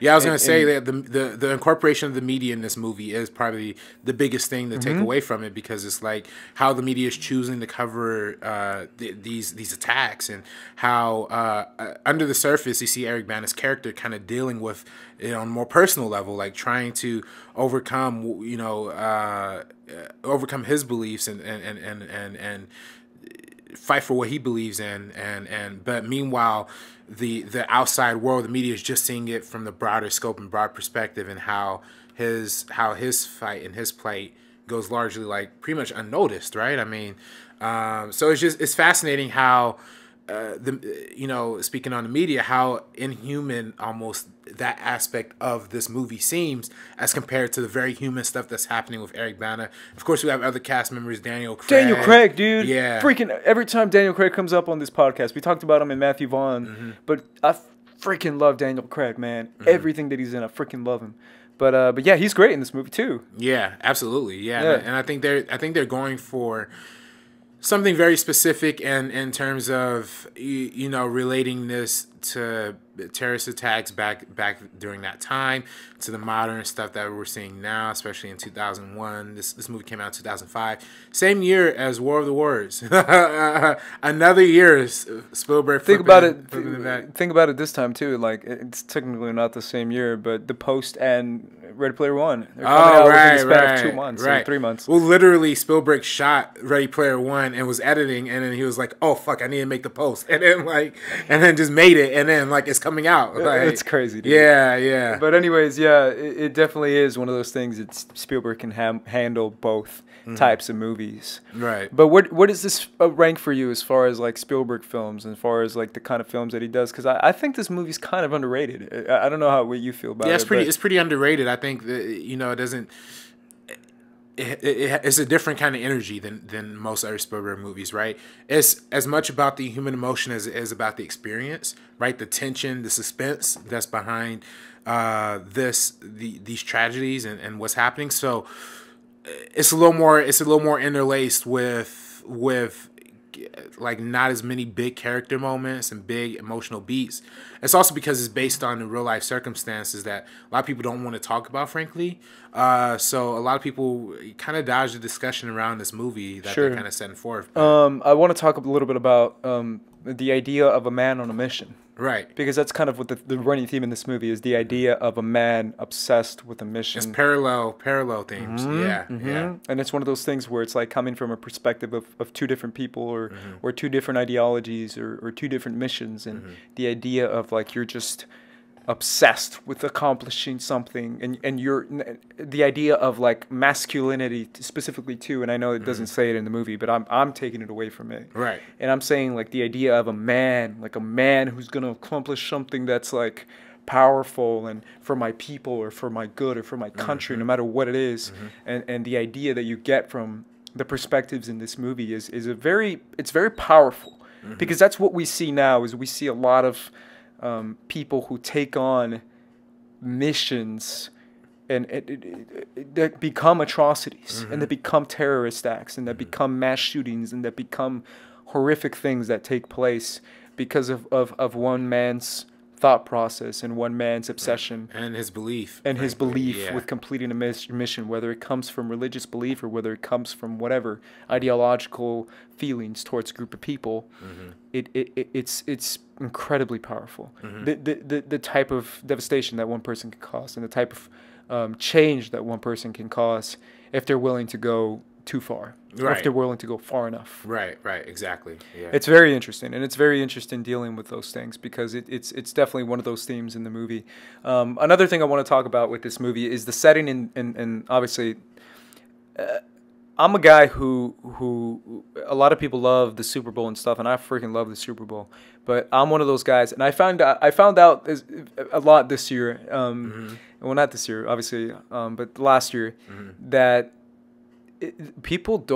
Americans don't, I'm stretching it, but a lot of people don't care about the Olympics as much as my family does. Right. No, people don't, frankly. People don't. Yeah. My family's obsessed with the Olympics. I grew up in a household that's very Latino and very, like prideful Colombian, prideful Mexican, prideful, like specifically Colombian, because I spent some time in Colombia when the Olympics were going on for a couple different Olympics. But basically, like, for a lot of countries, the idea of the Olympics, and obviously maybe not for the U.S., but the idea of the Olympics is very, very, like, you take it so personally. And it's such a personally, like, that's my freaking country, and he freaking lifted that weight better than everyone else. And you're like, yo, calm down, bro. Like it's lifting weights, man. Yeah. This isn't like freaking, like, you're not life or death. This isn't life or death, but some countries do, man. And it becomes a very powerfully a financial, a political, very political, influential campaign type of stuff that other countries pull over the Olympics, and they use that as a message and as branding and as running elections and running things and running ads and running campaigns around the Olympics and around the representing your country in the Olympics. It's a very personal, powerful thing for a lot of countries. And I know obviously it's different for you because you grew up in the U.S., but for me, it's incredible, dude. And it's crazy how this year, a documentary that came out that I've been talking about so much and I've been obsessing over, it's called Icarus. I've talked about it on the schmoes. Right. But it talks about kind of Russia's obsession with the Olympics and how they're just like so fucking nationalistic and so crazy that they want to win so much so that they've been, part of a systematic, turnaround of using performance enhancing drugs. But it's a message, and it's a powerful message that these craziness took place during the Olympics, a moment where countries are they have an investment with the atmosphere, the global atmosphere of what's going on. What do you think of that setting and that kind of that message within itself of setting it with these Olympics going on at the same time? Right, it's crazy. The whole idea of the Olympics is multiculturalism, right? Uniting as many of these nations as possible and coming together for something extraordinary. So I just think that the way that they handle that in this movie is important because, especially when it comes down to a big attack that happened, in real life during the Munich Olympics, is crucial that it was a point of conversation that everybody who was represented has a hand in this. And I just think it's really funny how, going back to the media coverage of this whole situation, at least the way they portray it in this movie, it's like, yeah, the machine's just gonna keep moving, frankly, at the end of the day. So I don't know, it's really powerful in that respect. It really is. I recommend people watching this film, whether you like it or not. I think you'll get something out of it. Let's move on to, I believe, War Horse. Am I correct? Yeah, War Horse. Well, okay, I did it, guys. I made it. I predicted the next movie that we're talking about, which is my one job. War Horse is a movie, though, that doesn't. It's funny. It's one of those movies that's it's not as, it's great and it's people like it, but it's not as well received as other Spielberg films are. Am I wrong on that? Well, the horse is the main character. Yeah, that's why it's a little tough for general audiences to get behind the idea of a horse being like the man. Of course, Jamie Bell is the guy who is really the central character in this movie. His relationship with the horse. Is it Jamie Bell? I think it's Jamie Bell. Or is it Jeremy Irving? It might be Jeremy Irving. Yeah. Yeah, that's that guy. I'm looking at Ace's laptop for the audio listeners. Yeah, my mistake. Not Jamie Bell. That's why I was like, is it Jamie Bell? Yeah, I might have misinformed people on the last week's episode of that. Then it's my bad. But anyway, it's about him, and he's dealing with like this horse he grew up with and found during World War One or before World War One that he grew up with, and now this horse has to go off to war and fight for the war, and it's yeah, I don't know, man. It's a horse. A movie came out this year. It's a very different movie. Freaking, I forget her name. It's the other Mara, Kate Mara. Oh, right. I think it's called Megan Levy's War Dog or something Never like that. Heard of it. Oh yeah, you're right. With the Afghanistan and the dog, yeah. But I think Perry liked it. I think because I heard that she liked it. But it's one of those movies though that yeah, when it comes to like, you know, the whole like cheese factor, I guess you could say, or corny factor, you might say, as far as like, yeah, but it's a horse though, or like, yeah, I love that dog, but damn, you gonna make a whole movie about it? Shit. But as an animal lover that I am, I don't know if you are, but I'm an animal lover, man. My mom has a pup.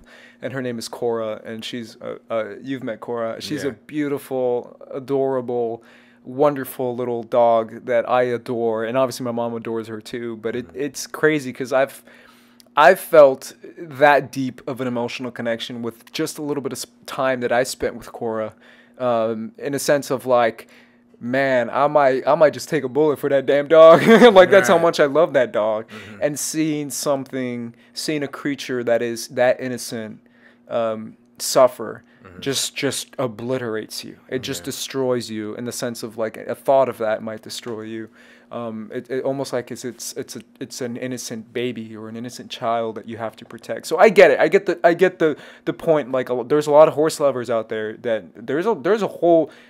Like, I didn't grow up with horses, but, man, I met a lot of people out here in L.A. because I did a pilot for a TV show a while back, all about horses. I forget the name of it, but it's something horses, something people loving horses. I did a pilot for it. I ran audio for it, and it was like a 2-day shoot.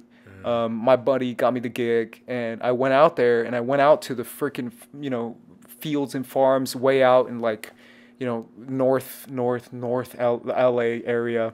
I think you know what I'm talking about. Yeah, right. But there's a ton of like horse culture out there in LA that I didn't even know about, and that people love horses. So I got to spend a lot of time with the horses, and I get it. I get how people obsess over these animals, and people have a very strong connection to it. For them going through anything and correctly riding a horse and teaching a horse and teaching it how to ride and all this stuff that I learned that day because I had no idea. I didn't grow up with horses, but so I get what he's going for with that sense. So I just maybe just not a lot of people connect with that. You're right. A lot of people might not connect with just the POV of a horse. Oh, let's be real.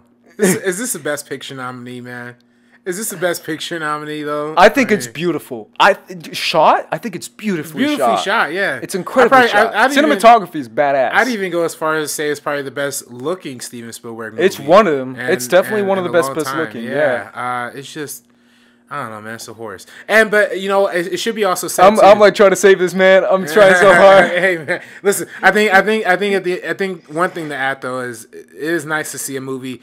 All the movies take place during World War II, whatever. This is the one movie that takes place during World War I, which is just fascinating. Shout out to the World War I. No, but I get. What's there to talk about with this movie, man? No, I talked plenty about it, man. I don't know what you're talking about. No, I feel like it's difficult, and it didn't really connect with people, and I don't think it holds up as well as other Spielberg films as far as like rewatchability factor. It's definitely not one of his most rewatchable films for sure. Yeah. But it's beautiful. It's absolutely beautiful. Yeah. Shout out to horse lovers and people who love horses. I love my dog Cora. Shout out to Cora. Let's move on. Lincoln, absolutely. Lincoln is a crazy movie because this movie was like reigning in Oscar nominations. Like this movie was like reigning in Oscar noms and getting all those noms and getting one of the greatest performances we'll probably ever see with Daniel Day-Lewis, who is GOAT. I'm telling you, man, this guy is GOAT. I haven't even seen, I haven't even seen Phantom Thread yet. Yeah. And yet, seen trailers for Phantom Thread. I'm like damn. You already know he's securing the nomination at least. At least the nom, bro. Just based off the trailer. Like, nominated for the trailer of Phantom Thread, Mr. Daniel Day-Lewis. It's like, damn, off the trailer, though? Really? No, seriously. But Daniel Day-Lewis in this movie's long, though. Damn, it's long. It's like 2 hours, 30 minutes, something like that, right? Oh, like I think it feels longer, bro. Yeah. I don't know how long it is, but it felt long. It's damn near black and white. No, I think it's 3 hours, man. I think this movie is... No, it's 2.5. Damn, it feels like 3 hours. But so desaturated. Like, I remember watching this in theaters. I was like, damn, is this a black and white movie? Like, it's so desaturated. But it is nice to have a lot of the themes that runs through a lot of Spielberg's thing, right? Sure. The one person who's trying to help and rebuild the country. And, this movie was originally, nobody wanted to pick it up. Nobody wanted to finance it because it's like, how sellable is Abraham Lincoln? But they ended up, they're going to take it to HBO to make it a miniseries because the script was that long. I mean, it was a damn near novel that they wrote for a screenplay. Tony Kushner, famous Tony winning writer, wrote the script for this.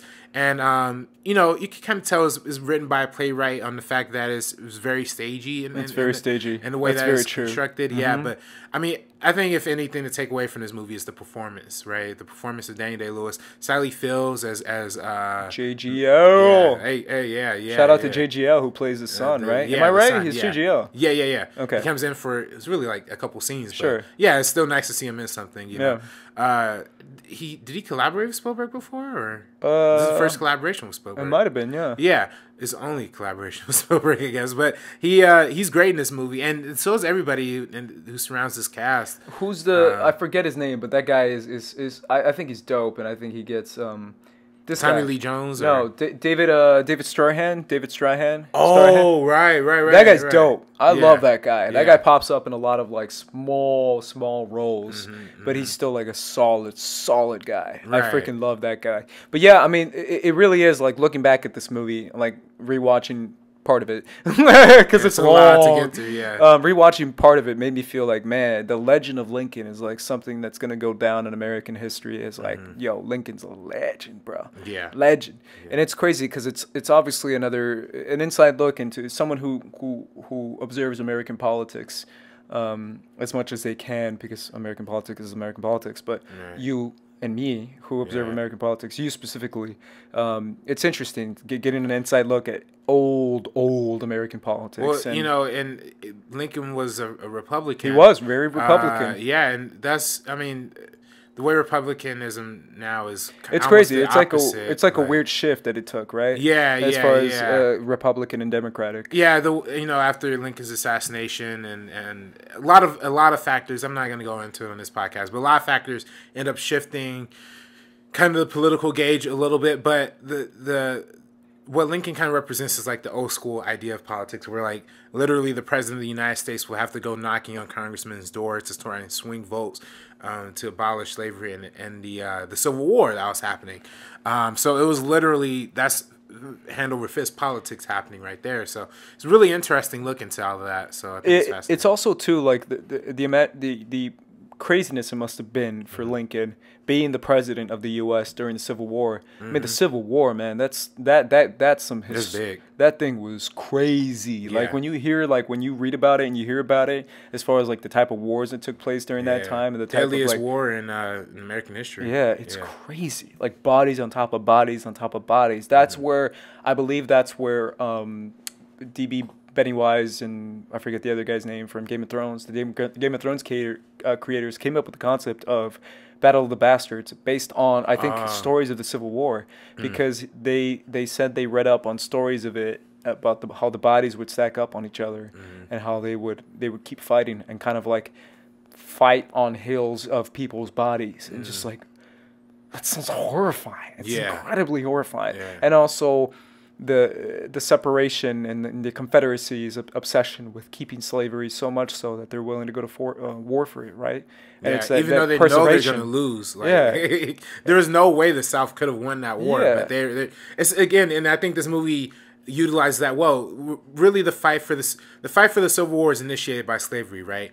What individual people were fighting for were not for or against slavery. They're just fighting for their home pride, right? Like, if you're from the North, there's some people from the North who, frankly, did want slavery still, and there are people from the South who didn't want slavery. But the fact that they still had to fight for what they knew true to their home beliefs and their home culture. So it's just interesting the way that this movie kind of highlights that in a lot of ways. Even with the particular congressmen and interacting with them. So, and a lot of it too, it shows like.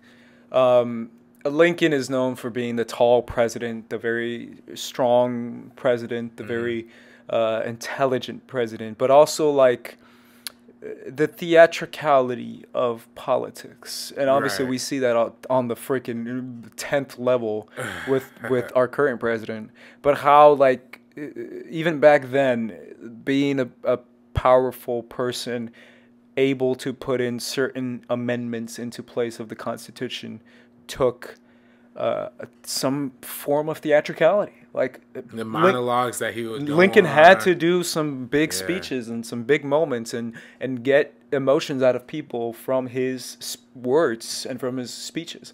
Like reading Lincoln's words is really like when you go back, like in school you had to memorize it, right? But when you go back and read it, it shows like this guy was a freaking poet when it comes to like writing this type of stuff. And that's why he's such a freaking legend too, because of the way he's able to incorporate his ability to reach people on a different level. Is obviously amazing. But absolutely. I think this film is great on so many different levels. It's one of the best period pieces as far as like historical accuracy, as far as like, man, this thing really felt like it took place. And it looks like they had kind of a budget for it too, because it looks pretty, I mean, everything looks pretty solid. Right. I mean, it definitely, I believe they shot it, I don't know exactly what kind of budget they shot it on, but it was like a medium budget they were working for. And Spielberg has so much respect for the material, he will show up to set every day wearing a full suit and tie. Just to, because he respected the material, and he knew, Daniel Day-Lewis is not a dude who's breaking characters. Apparently he was Lincoln the whole time. Remember? Yeah. So, that was like the famous story that he was always Lincoln. Yeah. So Spielberg had to show respect to the president, frankly enough. Hey, yo, Lincoln, you want some Cheetos, though? I just imagine him like a PA. Sure, young boy. If I had some Cheetos. No, I'm not going to do a Lincoln impression. But basically, Daniel Day-Lewis being Lincoln and transforming into that role, and how it's not even an American actor playing. And you know what's funny? I remember when the first, not even the trailer, the first image of Lincoln dropped. Oh yeah. I was like, oh, this is an Oscar right here. This is an Oscar. Like it was like Entertainment Weekly just did the side profile. I think they eventually end up using that image as the poster, but just the image was like, whoa, that's Lincoln right there. Like that's Absolutely. pretty dope. Yeah. This movie is again one of the craziest movies that Steven Spielberg has done, and it got a ton of wins and stuff. Well deserved, of course, and everyone knew about it. So shout out to Daniel Day-Lewis and Lincoln. Of course, the last is Bridge of Spies. Bridge of Spies, because we haven't seen the post yet, unfortunately. Bridge of Spies, man. Bridge of Spies is one of those movies that it's funny because when it came out, a lot of people were like, wasn't as good as I wanted it to be. And I think that's kind of unfair to the movie, because I do feel like it's actually pretty good. It is pretty good. And it obviously gave us a lot of cool moments in the movie, and it got Mark Rylance an Oscar. Shout out to Mark Rylance, who a lot of people on this podcast might be like, robbed Sylvester Stallone. Because a lot of people predict this. I predicted Mark Ruffalo. Oh, from which one? From Spotlight. Oh, Spotlight. Yeah, I had Mark Ruffalo because I'm an Oscar obsessed kind of guy, but I had Mark Ruffalo winning the supporting actor, and it was Mark Rylance, and I was like, Mark, and I was like, oh, Ruffalo won. Oh no, that's not Mark Ruffalo. Damn it, man. But this movie Bridge of Spies deal with a real life thing that actually took place too, a historical story. Which is the story of Tom Hanks' character, another collaboration with Tom Hanks. Right. What do you think about this movie? Because it's not as well regarded. I mean, some people now are saying that The Post was better than Bridge of Spies. I mean, I've yet to see The Post. We don't get the Oscar screener, guys. No, we don't. So, hey, listen. If you want to give us Oscar screeners. Disney, or who makes this, Fox, whoever. Give us this. Come on, send us some screeners, man. Screeners. Saves us some money. We go to theaters. We support you. I will still support you. Don't get us wrong. We'll still see the movies. If I get a screener, I promise I will always still go watch the movie in theater. Absolutely. We love movies. We just want to see them a little early. I like. That's all. Yeah. Anyways, Yeah. Bridge of Spies wasn't as well. Like, what do you think of this movie? I actually really like this movie. Yeah. Man. I think what Spielberg was going for is more about what's the core the public, the criminal court going to rule versus the court of public perception, right? You know. And their parallel storylines again. He does that really well. Mark Rylance is under criminal prosecution, right? He's a spy. He's coming. They're trying to unravel him, and he's just not budging to any extent. Whereas Tom Hanks, he's a dude who, you know, his family has to go in the hiding, and he's undercover, and he's trying to, you know, protect this dude, but it's like, you know, the people aren't for him, so it's like where's that the ideological conflict at? So it's a lot of interesting themes that they're going for. It's crazy because the amount of persecution this guy must have gotten must have been crazy. Like even if I was thinking about it, you know, brushing up on this movie, it's crazy. Even I was thinking about it. I was like, even if he did this now, he would still get like he would still get a lot of shit. Oh, seriously, yeah. And doing it back then, damn, like that must have been crazy. The amount of hatred he got, and the amount of like basically like you traitor is like the kind of reception he probably would have gotten. Right. Is absolutely like I don't think I would have been able to do it. Just but yeah, it's the idea of the law and the idea of what kind of protections America gives you. Versus being burned by the public and being burned by patriotism. And how patriotism can be something that people can cling to so much so that they don't care about the individual. Right. It's basically what it is. Exactly. And it has a lot of great scenes. There's a scene in the prison with Mark Rylance, and there's obviously the courtroom stuff is great, but yeah, I think it got a little bit of unfair.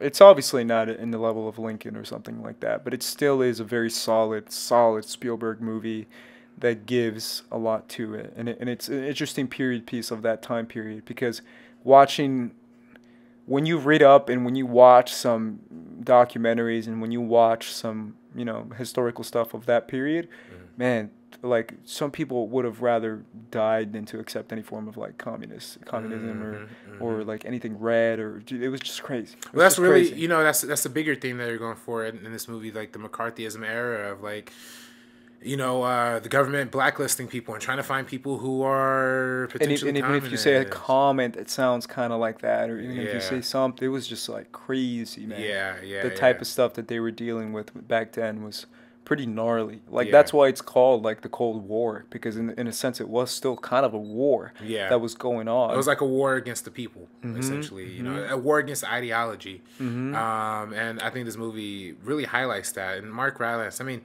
listen, he did beat Stallone, which did upset me a little bit. And he beat Mark Ruffalo, which upset me too. Yeah. No one cares. I mean, I don't want to.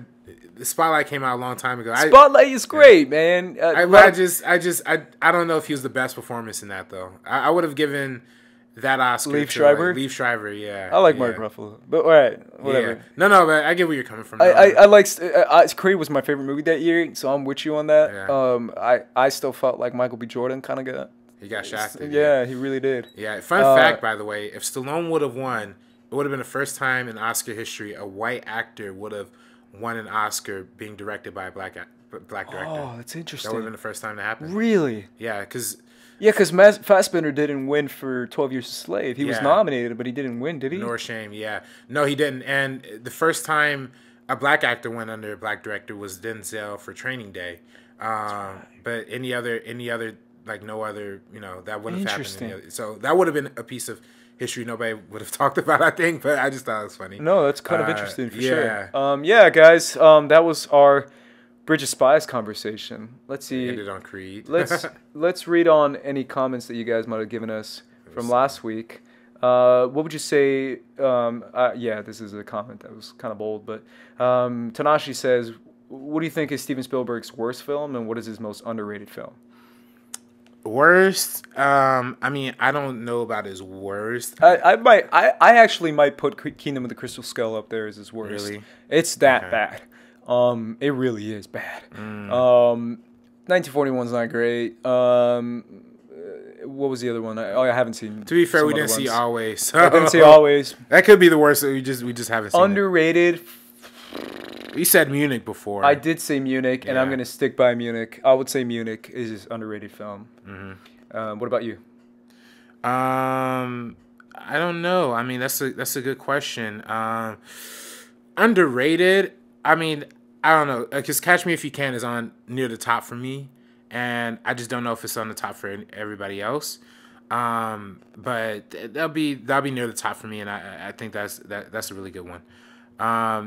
We also have another one from Mr. Schmoes Beardo here. Brian, he asked, why does Hook get such a bad rap? Because it's very cheesy. Yeah. Because it's kind of over the top, and because again, that character of Hook is, it's kind of bad. It's right. I mean, it's just not great. Right. And because justice for Rufio. No, I'm kidding. I don't know. I just feel like that it's a little too over the top. So that's my response to Mr. Beardo. Right. Another one here from Sam DeGlando, who writes, what is your favorite scene from any of Spielberg's films?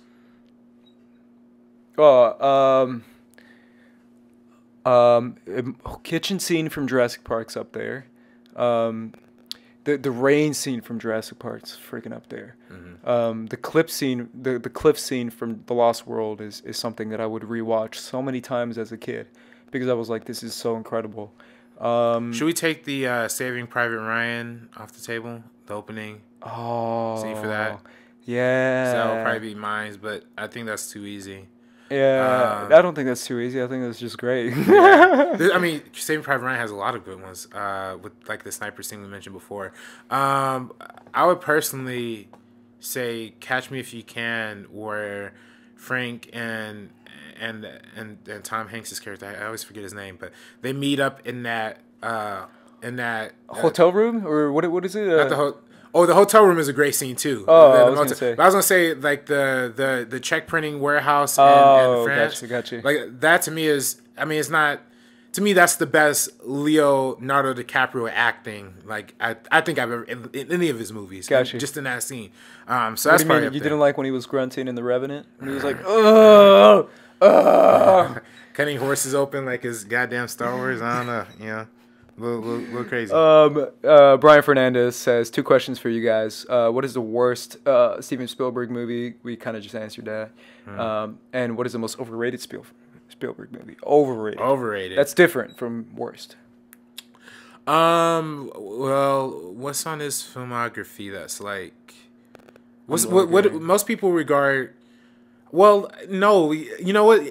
These kind of questions are baity, man, because like overrated. I mean, listen, I'm not. I don't want to. People put Jaws. Okay, you know. Here's what I say. People put Jaws at the top. I wouldn't put it at the top. So does that make it overrated? Technically, does that mean I don't love it? No, I love the movie. But is it my favorite? No, it's not my favorite. So by definition, it's overrated to me. I'm going to say a controversial one. What's that? Overrated. I'm not saying it's bad. I mean, it's still good. I'm just saying Minority Report. Really? I like the concepts they deal with. I just feel like they go a little too, too sci-fi in there? Yeah, they just drag out a little too much with certain things, and they don't get as specific enough as I want them to for certain moments in the film, specifically towards the end of the movie. It's still great. I just feel like there's still some quirky stuff in there that didn't work for me, and there's still moments that I would have done away with. Though I will say Minority Report maybe has my favorite line out of any Spielberg movie. That's like when he says, "This is what we'd call an orgy of evidence." I don't know why. That line just sticks to me like glue. Like, I don't know. That's a funny line. You know what? Going back to underrated question, I mean, I don't know if we got an underrated question, but if there's an underrated movie, I'd definitely say AI is my most underrated. Oh, got you. Yeah, I'm with you on that. Yeah. Any other ones that you see? I think that's pretty much it. That's cool, all man. we got. All right, thank you guys for sending in those questions 2 weeks ago. Unfortunately, it wasn't as many as we wanted it to be, but hey, it is that's what you guys sent us, so that's what it is. Right. Yeah, if obviously we let you know last week what's your favorite type of genre of Spielberg film. We're going to ask you what's your favorite historical Spielberg film, and obviously on a personal level, what does Spielberg mean to you? We'll throw that question out again just because it's a good question and we like reading different responses. Yeah, give us a story, guys. Tell us a story in the comment section. Ooh. Give us a story of your first time watching a Spielberg film. What was that experience like? Who did you watch it with? Why did you watch it? Because I think they're always interesting, and I think it's always fun as a child experiencing a Spielberg film for the first time. So let us know what's your first Spielberg film that you ever saw, and what did you remember seeing it from. I am Ace. This is RB3. And this is the Meaning of Podcast, guys, where we dive into the deeper meaning of your favorite filmmakers' films. Hope you enjoyed it. Make sure you like, comment, subscribe, share. Share as much as you can, guys, because we're here for you guys. So if you guys want us to talk about anything, let us know.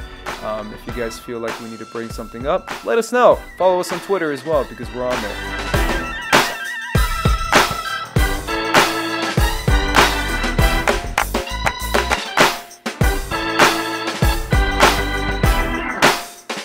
In Munich, which during the Olympics at that time, like 1986 or something like that. Yeah, something like that, or 76 or something like that. Yeah, something like that. But it's one of those movies that deals with the craziness that took time from what would you do during the situation and what people were going through during the situation. Are you good, bro? Wait, I had to take a break, man. I'm sorry, man. I'm sorry. Oh fuck! I know you just see me like flipping out, just like oh. Fuck, I thought I was going blind. I don't know why I thought it was so funny. You see me like literally dying here. I'm like, oh fuck. Oh. It's like fucking alien coming into your eye. And I'm just watching that. And I'm not saying shit. I'm just like, oh, by the way, there's a fucking alien in your eye. And you're slowly like,